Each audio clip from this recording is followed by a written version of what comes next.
Com a graça e a paz de nosso Senhor e Salvador Jesus Cristo. É uma alegria, um privilégio estarmos aqui com a incumbência de trazermos um estudo da palavra do Senhor. E nós sabemos que neste tempo, em todo o tempo, mas principalmente em tempos de dificuldade, é que nós precisamos mais do que nunca, irmãos, estarmos apegados à palavra do Senhor. Ela que é o nosso farol, é o nosso manual de fé e de prática, porque não adianta termos a Bíblia apenas como um livro que se lê, mas que não se pratica. E nessa noite eu quero saudar mais uma vez a todos, aqueles irmãos que estão aqui, no equipamento aqui presente, a irmã, a todos que estão também em casa, você que vai acompanhar a palavra do Senhor, e que ela possa produzir, meu querido, fruto e fruto com abundância. O tema desta noite, do estudo da palavra do Senhor, é a vida cristã normal. E eu convido todos a abrir a sua Bíblia,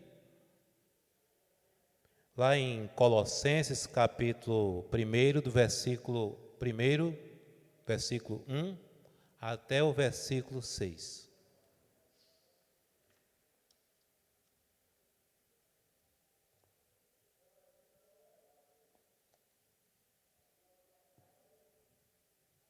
Vamos estudar, aprender, ouvir aquilo que o Espírito do Senhor tem a nos ministrar nessa noite. Paulo, apóstolo de Cristo Jesus, pela vontade de Deus, e o irmão Timóteo, aos santos e fiéis irmãos em Cristo, que estão em Colossos, que a graça e a paz de Deus, nosso Pai, estejam com vocês. Damos sempre graças a Deus, Pai de nosso Senhor Jesus Cristo, quando oramos por vocês, desde que ouvimos da fé que vocês têm em Cristo Jesus e do amor que vocês têm por todos os santos, por causa da esperança que está guardada para vocês nos céus. Desta esperança vocês ouviram falar anteriormente por meio da palavra da verdade do Evangelho, que chegou até vocês. Esse Evangelho está produzindo fruto e crescendo em todo o mundo, assim como acontece entre vocês, desde o dia em que ouviram e entenderam a graça de Deus na verdade. Que o Senhor abençoe e aplique a sua palavra em cada coração. Façamos uma oração neste momento como preparação para que Deus ministre a você. Amém? A todos nós. Senhor nosso Deus, Pai querido, aqui estamos totalmente, Senhor, dependentes de Ti. E nós suplicamos, Senhor, ó Deus, como as orações que já foram feitas neste lugar pela irmã que estava à frente dirigindo este culto, meu Pai, e nós queremos orar também pelo Brasil, pelo mundo, pedir pelos Teus filhos, pedir que a Tua graça, a Tua misericórdia nos assista, meu Pai. Sê com cada filho Teu, Senhor, não apenas aqui no estado da Paraíba, não apenas neste bairro, mas em todo o mundo, meu Pai. Porque, meu Deus, assim como a Tua palavra é atemporal, Senhor, ó Deus, e vai se cumprir cada ponto da Tua palavra que é eterna. O nosso Deus é vivo e vive, Senhor, e viverá eternamente, não tendo princípio nem fim, Senhor. Aprove a Ti enviar Jesus Cristo, Teu Filho, unigênito e primogênito, para, Senhor, efetuar a obra da salvação.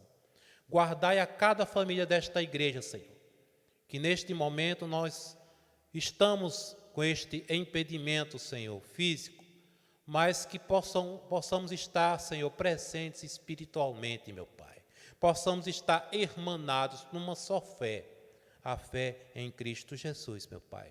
Guardai cada família, Senhor, ó Deus, cada membro, cada congregado, do corpo de Cristo Jesus, Senhor, dos males, Senhor, que ora o mundo está enfrentando, meu Pai. E sempre enfrentou, e vamos sempre enfrentar. Mas em Cristo Jesus, nós somos mais do que vencedores, Senhor. Porque o nosso Salvador vive, podemos crer no amanhã. Porque Ele venceu a morte e venceu o inferno. E nós, Senhor, vivemos para a Tua glória. Perdoa os nossos pecados, Senhor. Perdoa as nossas falhas, Senhor. E que nesse estudo nós possamos aprender de Ti, Senhor, que existe uma vida cristã normal, Senhor. Não uma vida cristã fictícia, não uma vida cristã, Senhor, triunfalista, mas uma vida cristã de fato, meu Pai, que deve ser vivida, meu Pai, para a Tua glória. É assim que nós te pedimos e te agradecemos em nome de Jesus Cristo, aquele que vive e que reina para todos sempre. Amém. Louvado seja o nome do Senhor. Meus queridos irmãos e irmãs em Cristo Jesus, existe uma vida que deve ser vivida e que vale a pena ser vivida. A título de informação, vou trazer apenas alguns dados rápidos, a questão sobre a escrita desta carta, desta igreja, uma igreja jovem. O autor, Paulo, há uma carta de Paulo, que estava preso na ocasião, e segundo os estudiosos, foi cerca do ano 61 a 63 depois de Cristo. Dito isto, irmãos, passemos para aquilo que vai, de fato, nos edificar. Sempre trazemos, como a título de introdução, alguns dados, mas queremos trazer a praticidade da palavra do Senhor. E o tema que o Senhor propôs, que o Senhor colocou em nosso coração, foi esse. E antes mesmo de iniciarmos, eu quero dizer aos irmãos e dar uma dica, como pastor, como estudioso da palavra do Senhor. Você que está em casa nos assistindo, participando, já estudou toda a palavra, ou uma parte da palavra, ou as cartas, as epístolas paulinas ou os evangelhos? Leu assim? Não lê um versículo ou um capítulo, mas fazer todo um estudo. Uma carta, quando é endereçada, você não lê pela metade, não é verdade? Então, do mesmo jeito, e eu confesso, meus irmãos, irmã, que estou maravilhado cada vez mais com a palavra do Senhor, porque ela se renova realmente. Se você ler todo mês a carta aos Colossenses, a Gálatas, aos Filipenses, ler um dos evangelhos, ou os 4 evangelhos, você verá que a palavra do Senhor se renova de uma maneira tremenda. Então faço esse convite a você. Eu estou lendo, eu estou estudando para mim, porque o pastor ele só pode passar aquilo que ele tem, ele não pode transmitir aquele que ele não tem, porque não vai dar certo. Então eu quero passar para vocês, meus amados irmãos, a Igreja de Cristo Jesus, a vida cristã normal. E nós lemos aqui que Paulo tinha aquela habitual saudação. Paulo, apóstolo de Jesus Cristo, como está assim escrito, e de fato ele era, e é considerado até por alguns estudiosos e historiadores, o segundo homem, o maior homem após Jesus Cristo, ou seja, que fez história. Porque Jesus é incomparável, ninguém se compara a Jesus, nem antes nem depois, mas em questão de historicidade, de ter feito história. E aqui eu quero elencar, eu quero trazer algumas coisas, irmãos, que devem fazer parte, nessa época de tanta confusão teológica, de tanta confusão doutrinária, de tanta coisa que é inventada pela mente, pela astúcia, pela esperteza humana, mas eu quero lhes trazer o que é uma vida cristã normal. Vejam que essa igreja, e a nossa igreja deve se enquadrar nesse contexto aqui. Ela tinha tudo que uma igreja deve ter, e se não tiver, está capengando, está faltando alguma coisa. Vejamos, primeiro Paulo fala o seguinte, da fé que esta igreja tinha em Cristo Jesus. E a palavra fé, irmãos, dependendo do contexto, pode ser o conjunto, o corpo de doutrina que abraçamos e abarcamos, ou a fé para a salvação, a fé salvífica. E eu creio, esta fé, pelo contexto, Paulo estava dando graças, agradecendo, orando, falando da fé que vocês têm em Cristo Jesus. Meus irmãos, nós sabemos que fé é um ingrediente essencial, vamos falar assim de uma maneira bem simples, não precisamos de palavras difíceis, mas a fé, irmãos, é um ingrediente essencial na vida cristã normal. E agora nesse período de pandemia, e agora que mais uma vez estamos apenas com cultos online, mas Deus está presente com cada um, e temos que, isso é fé. Deus está aqui e Deus está no lar de cada um de nós. Louvado seja o nome do Senhor. Eu vejo os bancos aqui que estão vazios, mas a presença do Senhor está conosco, está com você no seu lar, está com 3 pessoas que estão aqui diante de mim, temos nosso irmão ali. Louvado seja Deus. Então, Paulo, numa época de dificuldade, porque se nós achamos que hoje estamos em dificuldade, irmãos, nós não conhecemos ainda a história dos cristãos e nem a história do cristianismo. Nesse tempo, ser cristão era o mesmo que pedir uma sentença de morte e não de vida, porque as perseguições sempre existiram ao longo dos séculos. E o cristianismo estava começando, estava ali, não se arrastando, porque o cristianismo jamais se arrastará, mas estava começando e tinha os perseguidores, como hoje temos, mas era uma perseguição num nível diferente. E Paulo estava louvando, agradecendo a Deus pela fé que eles tinham em Cristo Jesus. E eu pergunto, irmãos, porque uma vez que não é uma pregação, é um estudo, então podemos fazer dessa forma? Onde está a nossa fé?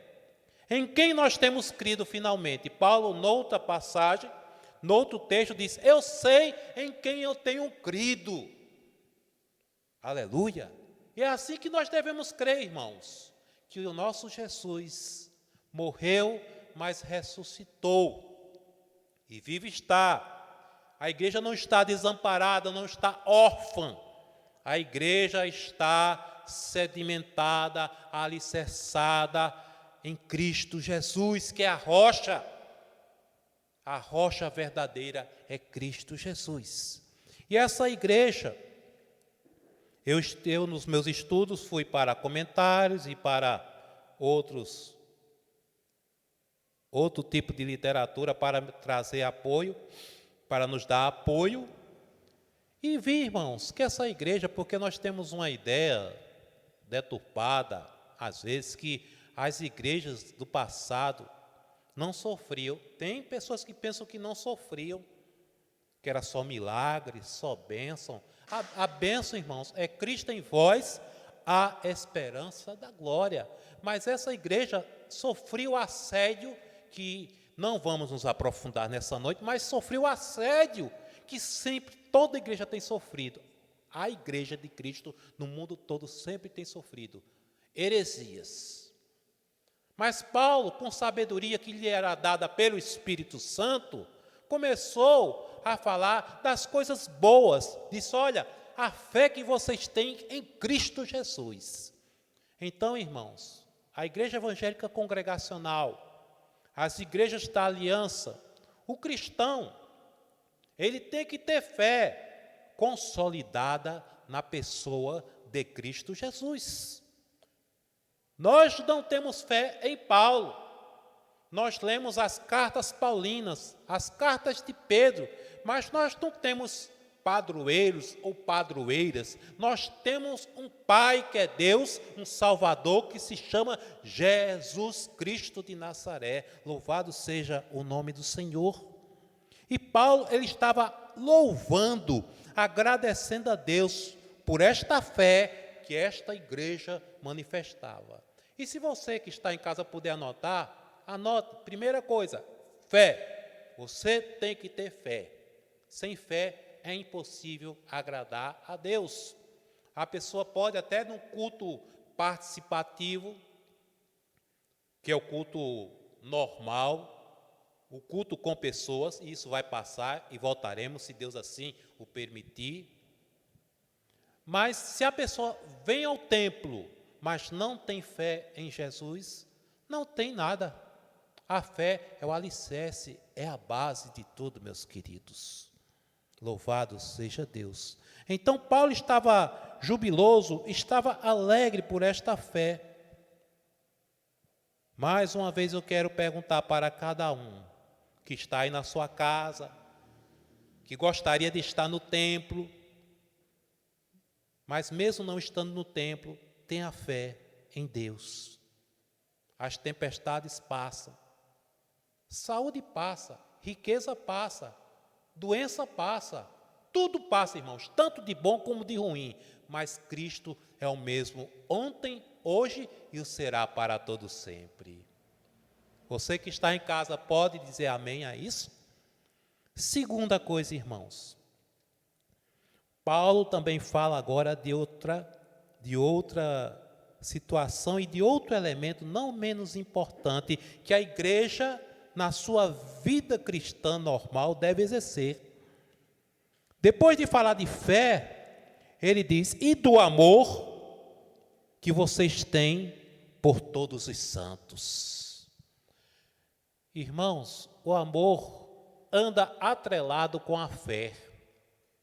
O Senhor disse, novo mandamento vos dou, que vos ameis uns aos outros. Ora, a igreja primitiva, e uma das características que eu mais amo, irmãos, quando eu estudo a igreja primitiva, como um todo, não apenas a igreja dos Colossenses, mas ali em Efésios, e até todas as igrejas, e porque na verdade existe uma só igreja, mas na situação geográfica, várias comunidades, podemos assim dizer. Mas uma das características que Jesus tanto falou, temos lá no Evangelho de João principalmente, é amar uns aos outros. Porque nós, quando amamos, nós suportamos. Quando amamos, nós chamamos para uma disciplina, mas uma disciplina com amor, com caridade, com afeto. Não é aquela disciplina para derrubar, é a disciplina para levantar. Então, irmãos, a igreja ela tanto tem que ter fé em Cristo, como amor uns para com os outros. E eu poderia elencar, trazer aqui vários e vários textos que falam sobre isso. Lá em 1 João, por exemplo, primeira carta de João, fala sobre a questão daquele que, tendo recursos, vendo seu irmão padecer, ou seja, em sofrimento material, como ficar cego diante disso, ou omisso. A palavra seria essa, ficar omisso, fazer que nada está acontecendo, como poderia ou poderá permanecer nele o amor do Senhor? Então a igreja primitiva, irmãos, ela tinha isso, tinha fé em Cristo, os milagres aconteciam, mas às vezes os milagres não aconteciam, mas a fé permanecia. Quantos morreram, deram sua vida pelo Evangelho na igreja primitiva, e ainda hoje estão dando em alguns países, muitos cristãos sendo perseguidos, fé, mas porque o amor está ali presente, irmãos, também. Ninguém pode dizer, eu tenho fé, mas não tenho amor. Não, temos que ter fé e temos que também ter amor uns para com os outros. Aqui, irmãos, nessa comunidade, que não é tão grande, mas também não é pequena. Eu falo em número de membros. Temos que nos amar uns aos outros. Temos que cuidar um dos outros. Temos que ter zelo, carinho, cuidado de direito, de fato, em espírito e em verdade, irmãos. E não de conversa. Quem fala assim é Tiago, né? E a palavra, irmãos, é uma só. É como eu falei, eu poderia elencar vários textos de apoio, mas estamos no estudo aqui expositivo de um texto da palavra do Senhor, mas eu posso me apoiar em outros textos paralelos. Falei em 1 João, e Tiago também fala sobre essa questão, sobre não termos o cuidado devido com irmãos que estão em necessidade.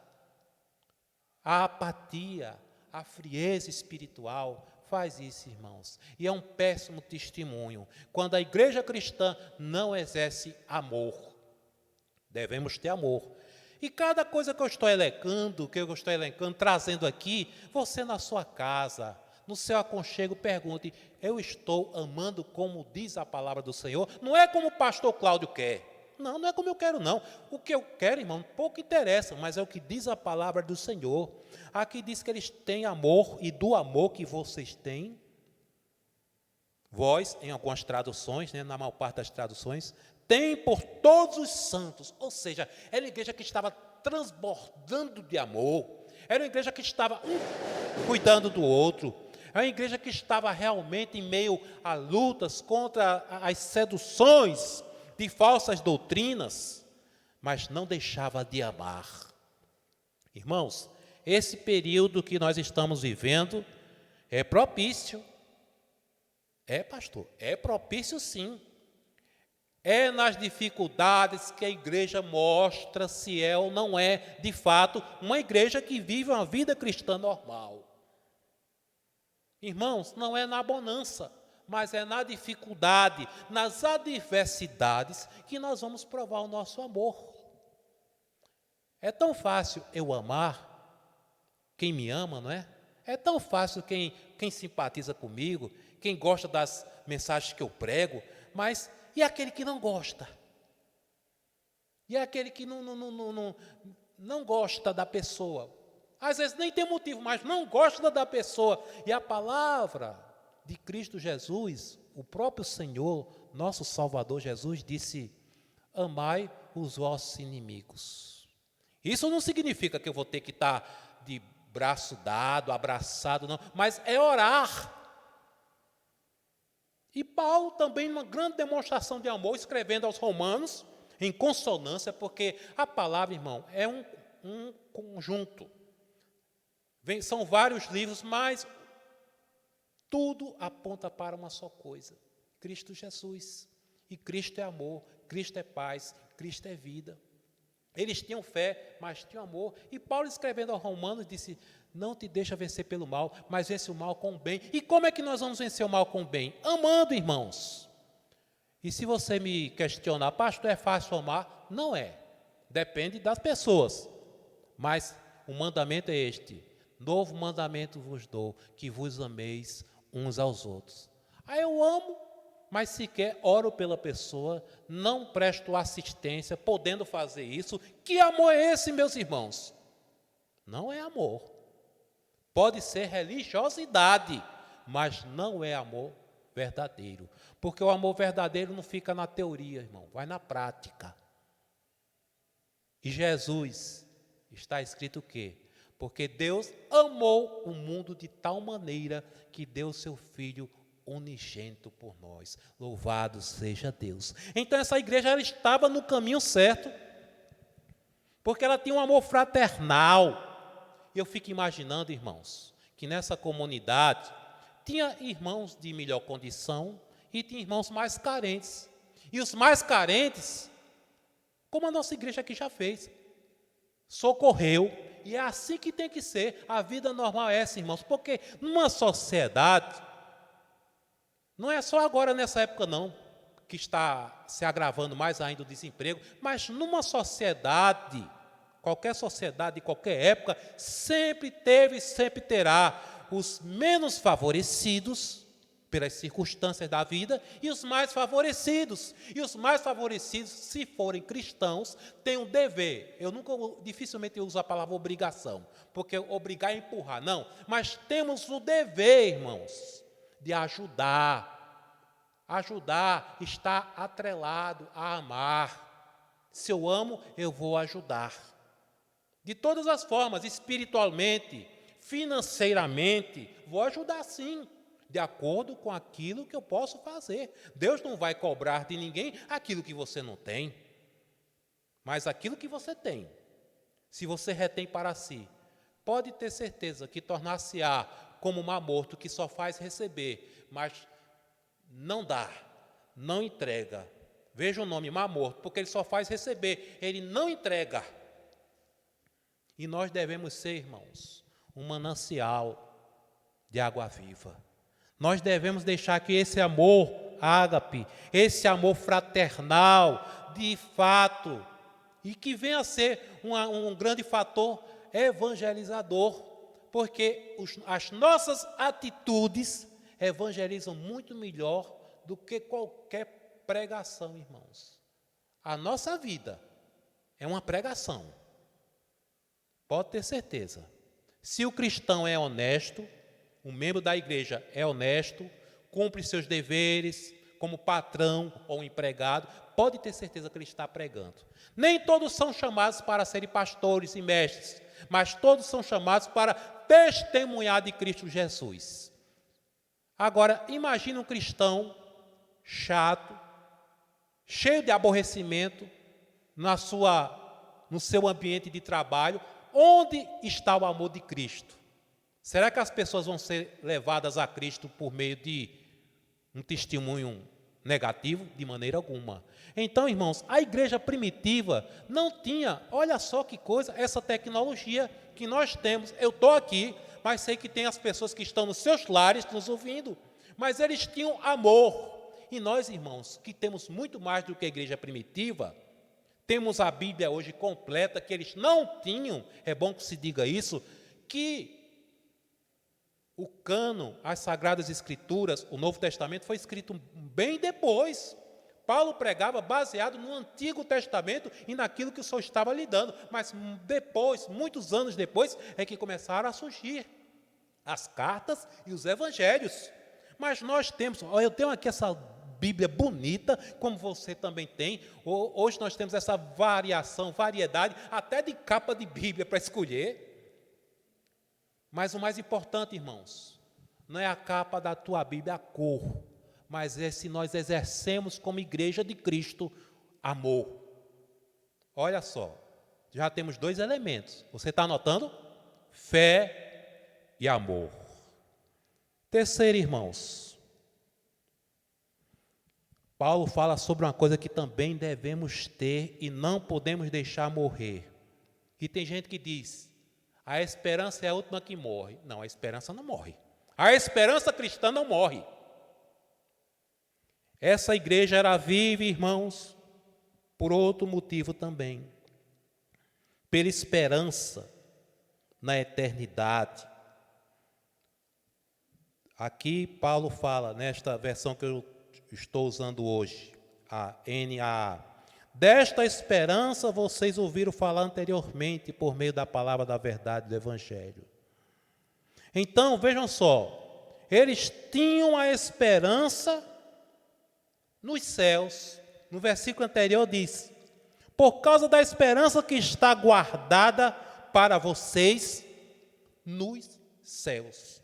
Meus irmãos, eu costumo sempre dizer, eu acredito na prosperidade bíblica, mas não acredito e abomino a teologia da prosperidade.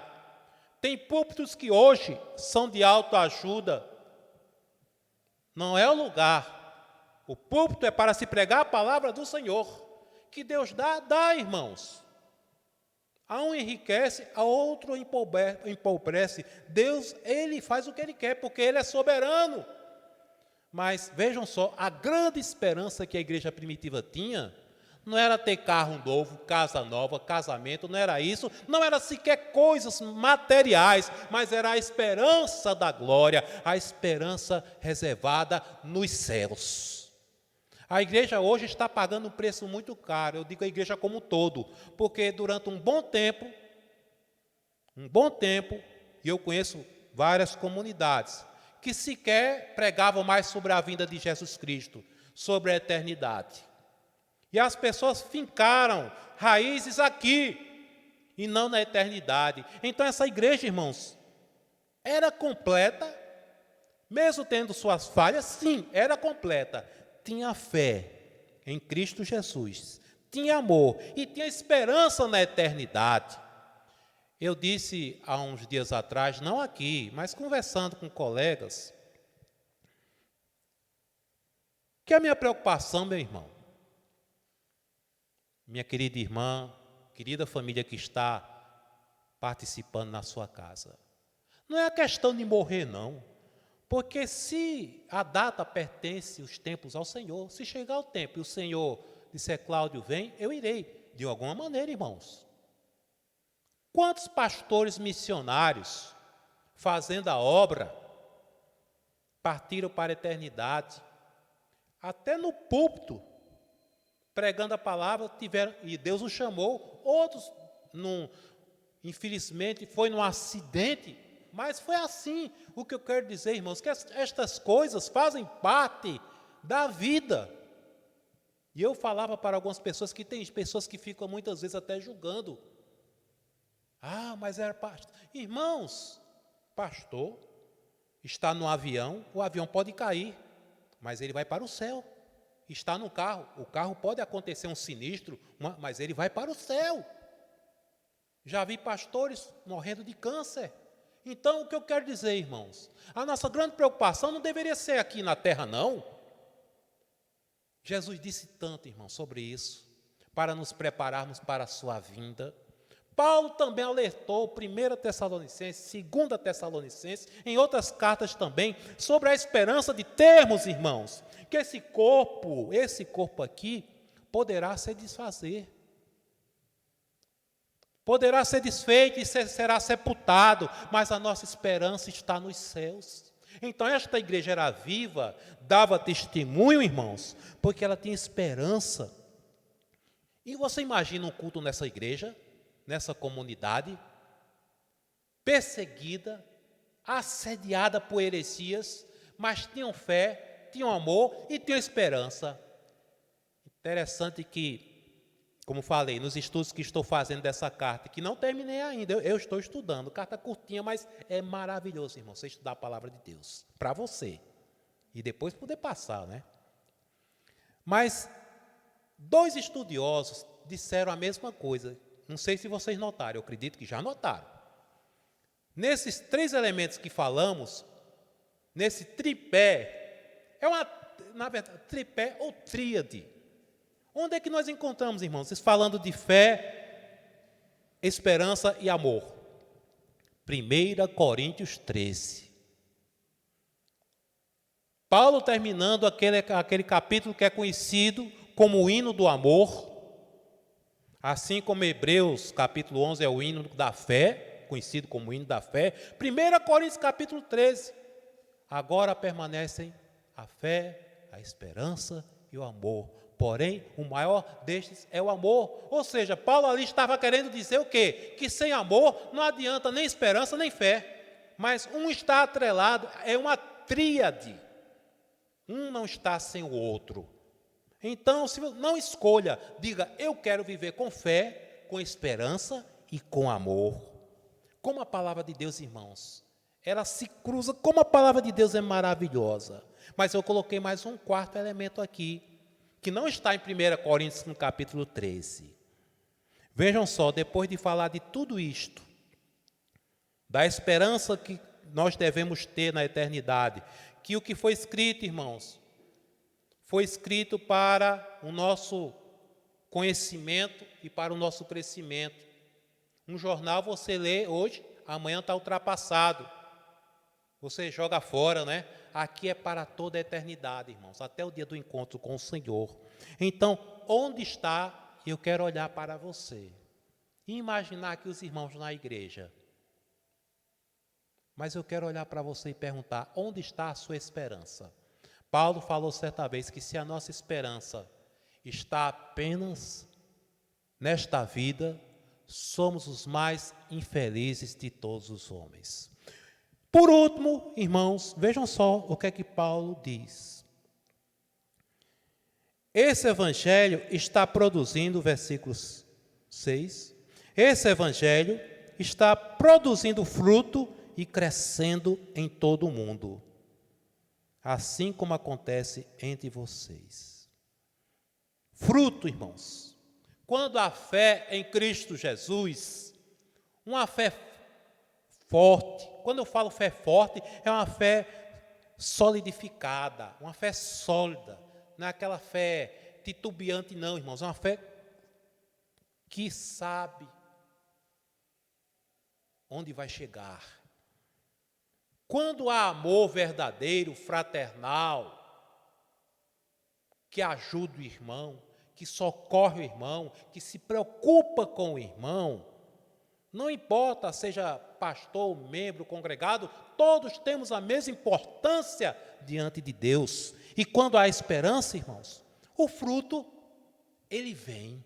Louvado seja o nome do Senhor. Isso me faz lembrar as palavras do Mestre, do nosso Mestre, Senhor Jesus Cristo. Para isto vos designei, para que vades e deis fruto, e o vosso fruto que permaneça. Olha como o fruto aparece, meus irmãos. Tendo este tripé, esta tríade, fé, esperança e amor, o fruto aparece naturalmente. Eu quero concluir dizendo uma coisa, irmãos. Vocês já prestaram atenção na diferença entre verduras ou frutas que você compra? Tem umas que, por exemplo, vou pegar o tomate. O tomate, quando ele é, digamos assim, energizado, quando é cheio de todo artifício, tem cada um, né, enorme. Mas os tomates de hortas caseiras, que não levam agrotóxico, que não levam produtos para ficar bombado, vou até usar essa expressão, me permitam, é pequenininho, mas é tão saboroso, né? Tão nutritivo. Irmãos, não confundam. Tem comunidades que estão inchadas, mas que não estão crescendo. O fruto desse tamanho, mas é como aquelas laranjas. Eu gosto muito de laranja. É como aquelas laranjas que você pega, porque está grande, está gostosa. Quando você abre, seca, não tem nada. Mas já aquela laranja, ó, a irmã dizendo sim, não é verdade, irmã? Mas aquela laranjinha desse tamanho que você não dá nada, oh, que delícia. Irmãos, a nossa missão não é converter, é pregar a palavra e de pregar o evangelho a toda criatura. Agora, se tivermos, meus queridos, como igreja, estes três elementos, fé em Cristo Jesus, amor uns para com os outros e esperança na eternidade, o fruto naturalmente vai aparecer. A igreja vai crescer cada vez mais, mas não vai estar inchada. Estão compreendendo a diferença? Assim como tem aquelas frutas inchadas, que tem gente que só serve para enfeite. Só serve para enfeite, porque sabor nada. Então, que crente é você? Que você tenha sabor. Vós sois o sal da terra e a luz do mundo. Louvado seja Deus. Que nós possamos, irmãos, ter uma vida cristã normal. As coisas vão de mal a pior pelo mundo afora, mas o nosso Cristo, o meu Deus, o teu Deus, não muda jamais. Passarão os céus e a terra, mas as palavras do Senhor não hão de passar. Quero convidar você a orar. Vamos ter fé, irmão? Vamos ter amor? Vamos amar? E vamos ter esperança? E o fruto vai surgir com certeza. Nada de desânimo, minha gente. Nada de desânimo, meus irmãos. Jesus está voltando. O Senhor disse, eu irei e voltarei para vós. O Senhor está voltando. Agora, enquanto isso, vamos fazer a nossa parte. Eu quero convidar todos a orarem. Em seguida, estaremos ministrando, impetrando a bênção apostólica. Quero agradecer a Deus e ao nosso querido pastor por esta oportunidade e que Deus abençoe a todos.